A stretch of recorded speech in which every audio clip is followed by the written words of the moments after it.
Anna, I'm so glad we could meet today. I really need to talk to someone about my English learning journey. Of course, Emma. You sounded a bit down on the phone. What's going on with your English studies? That's exactly the problem. I've been studying English for 8 months now, and I feel like I'm not making any real progress. Sometimes I think I'm getting worse instead of better. Oh, Emma, I completely understand that feeling. Every English learner goes through periods like this. Can you tell me what specifically is making you feel this way? Well, last week I tried to watch an English movie without subtitles, and I barely understood half of what they were saying. I thought after 8 months of studying, I would be much better by now. That's actually very normal. Movies are quite challenging, even for advanced learners, because actors speak quickly, use slang, and sometimes have different accents.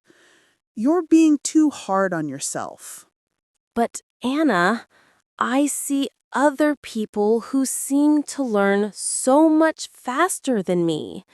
My colleague started learning English the same time as me, and she already sounds so confident when speaking. Emma, here's something important to remember.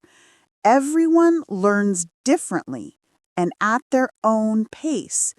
Comparing yourself to others is one of the biggest motivation killers in language learning. Let's walk while we talk.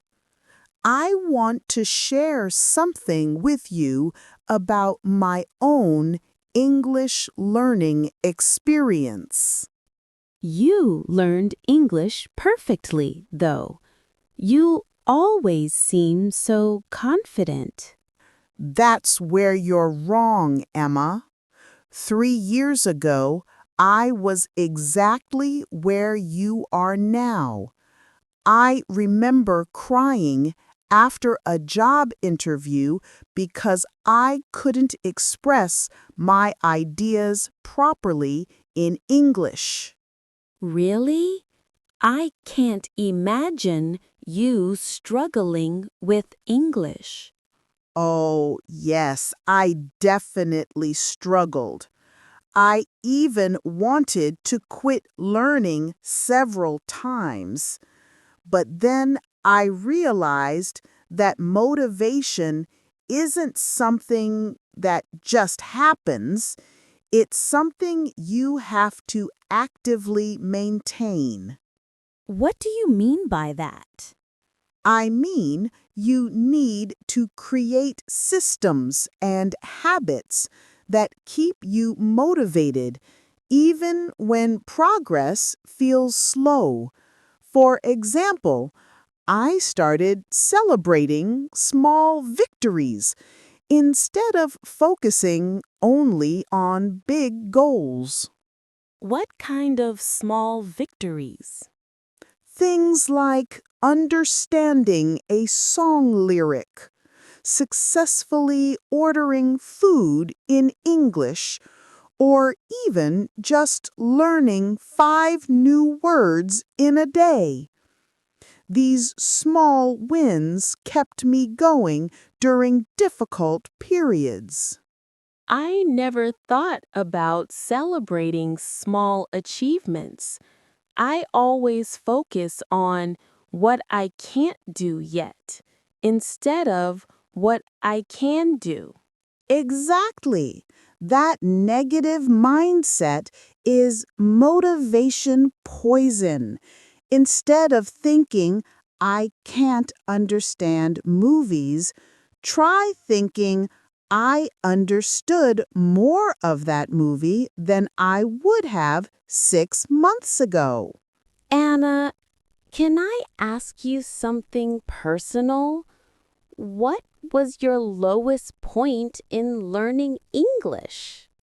Of course, my lowest point was about 18 months into my journey.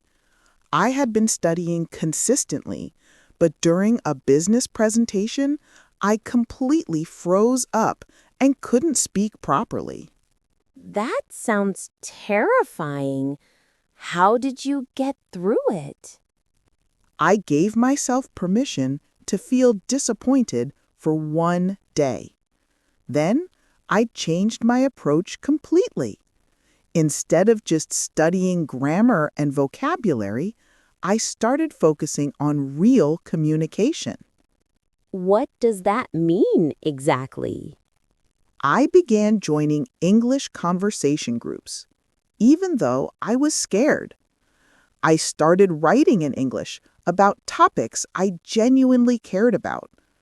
I found English podcasts about my hobbies and interests. But weren't you afraid of making mistakes in front of other people? Terrified. But here's what I learned. Making mistakes is not failure, it's data. Every mistake teaches you something new and brings you closer to fluency. I never thought about mistakes that way. I always feel embarrassed when I make errors. Emma, let me tell you a secret. Native speakers make mistakes too. The goal isn't perfection, it's communication. When you can share your thoughts and understand others, you're succeeding. This conversation has been so helpful, Anna, but I still have one big concern. How do I stay motivated when progress feels so slow? That's probably the most important question any language learner can ask. Let me share the strategy that changed everything for me. I'm listening. I created what I call a motivation toolkit. It's a collection of things that remind me why I'm learning English and how far I've come. Can you give me some examples? Sure. First, I keep a learning journal where I write down new words, phrases, or concepts I learn each day. When I feel discouraged, I read old entries and see my progress. That's brilliant. What else is in your toolkit? I have recordings of myself speaking English from different time periods. When I listen to old recordings, I can clearly hear my improvement, even when it doesn't feel obvious day to day. I should start recording myself. What other tools do you have? I keep a list of my English goals, not just become fluent, but specific, meaningful goals like give a presentation at work in English or have a deep conversation with an English-speaking friend. Those sound much more motivating than my vague goal of getting better at English. Exactly. And here's the most important tool. I have a clear vision of how English will improve my life. Maybe it's career opportunities, travel experiences, or connecting with people from different cultures. For me, I think it's about opening doors to new opportunities and experiences I can't even imagine yet. Perfect. That's your why. And your why will carry you through the difficult moments when motivation is low. Anna, before we finish, can you give me some practical advice for the days when I really don't want to study? Absolutely. First rule, never make studying feel like punishment. If you're not in the mood for grammar exercises, watch something entertaining in English instead.